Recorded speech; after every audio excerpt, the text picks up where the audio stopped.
欢迎收听3月30号的迦南之声，我是世界牧师平安。我们今天呢要来分享的是士师记的4章17到24节。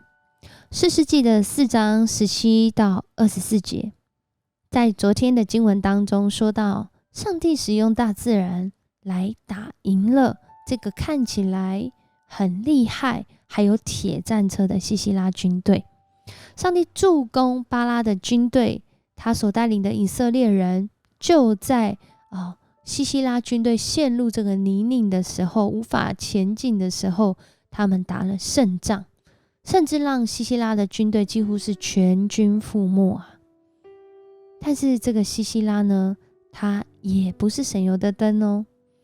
他在这个逃亡的过程中，没有逃亡大家以为他会回去的夏罗舍，反倒反方向逃向了对手的家乡附近的这个撒拿因。在这个撒拿因呢，有着跟这个夏所王耶宾蛮友好的人，而这个人是基尼人西百。基尼人西百是谁呢？他们其实是摩西岳父，在这里说何巴，也同时叫做叶特罗的后代。在当时基尼人他们跟着约书亚进到迦南地，他们其实是住在这个犹大支派所分配的土地当中，与他们同住哦。然而这个基尼人西百呢，他自己举家就搬迁到了基低斯附近的撒拿因，搬到了这个拿弗他利支派的这个地方哦，就在这里居住，就在这里做生意。有人说他的工作可能是一个铁匠，所以他跟这个夏所王耶宾彼此来往是非常有可能的。然而今天另外一个角色，也就是底波拉昨天说的那个女子，上帝使用这个世代的士师底波拉、巴拉，还有一个关键人物，就是今天的雅意，来执行上帝审判救赎的工作。雅意在今天的经文里面，让我们看见她其实是一个外邦女子，然而她确信上帝，站在上帝那一边。她没有在权势、经济和信仰文化的两难中放弃她要来依靠、信靠上帝的这个想法。在今天的经文里面，有很多人可能会讨论说，雅意有什么原因要杀死这个西西拉呢？其实在这件事上面，雅意在接待西西拉本身就是一个两难的事情哦。因为他要接纳这个西西拉，看起来是因着他的先生与这个夏所王耶宾彼此友好，有可能有生意上的往来，有可能也因着他们在这个迦南地上这个时候是很有权势的，他应该要接纳西西拉。但是他如果接纳他，把他留在自己的帐篷，可能就会跟他自己本身有非常大的这个羞耻嫌疑会有关系哦。因为当时女人怎能邀请一个男人进到她的帐篷呢？然而也有些学者说，其实雅意虽然是一个外邦人，却是曾经就听过上帝并且信仰上帝的人，所以他站在以色列人这一边，把西西拉杀了。其实这样的一个考虑都有可能哦，因为她的丈夫与以色列人有这样亲族的关系，但是她的丈夫又是一个铁匠，需要靠迦南人的铁车来维生哦。他可能跟这个夏所王耶宾是彼此有合约的，所以他如果不接待正在逃跑的西西拉，可能会被他攻击。但是接待他呢，如果这个巴拉找来，那该怎么办？他又没有办法解释。然而在人很有限的时候，真的如同今天我们要祷告的经文所说的，上帝是全能的。如果我们愿意让上帝来掌权，上帝的意念要带领我们走一条我们没有想过的道路。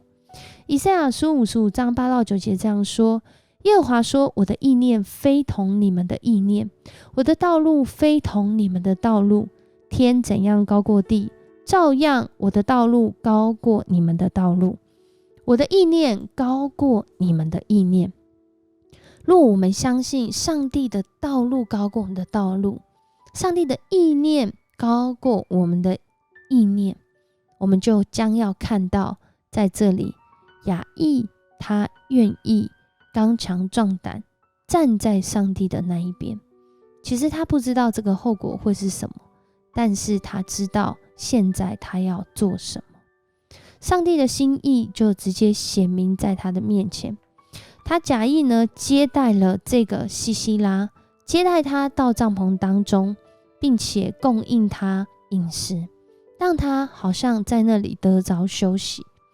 可是啊，这个西西拉万万没有想到，他这么聪明，逃到了离敌人更近的这个撒拿因帐篷里面，反倒成为他最后的一条死路。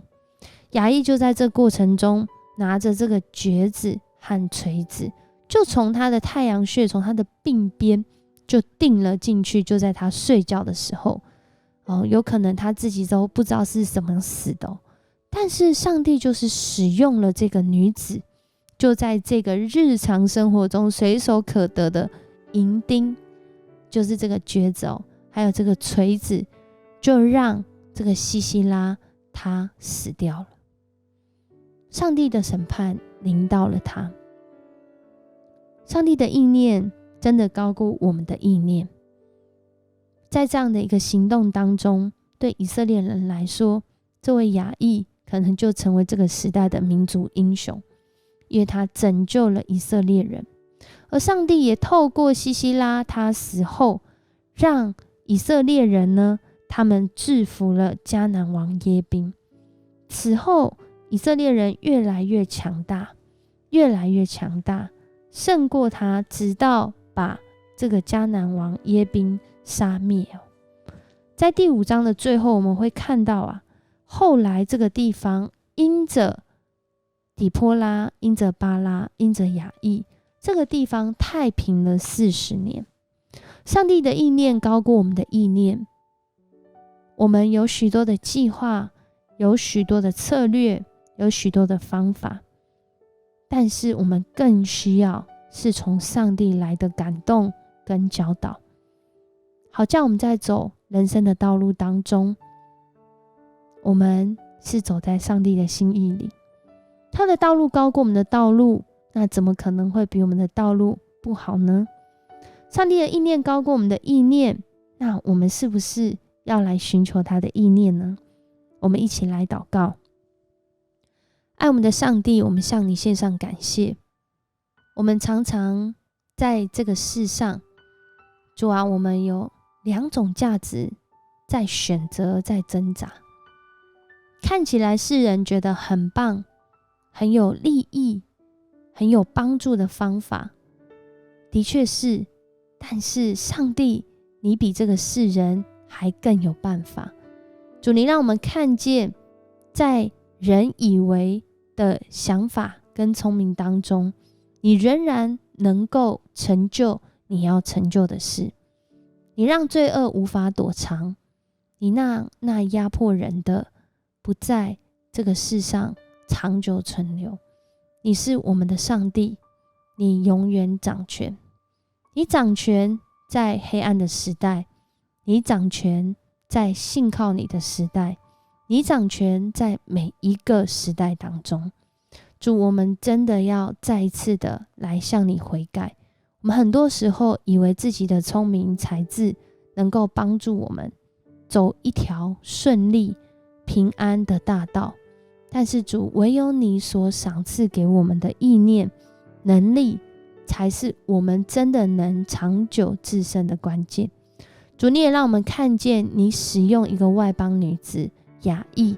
成就你在这个世代所要在4世纪这个时候做的工作。主，你也让我们看见，主啊，你使用每一个人，主，在这个世代我们能够成就你的心意。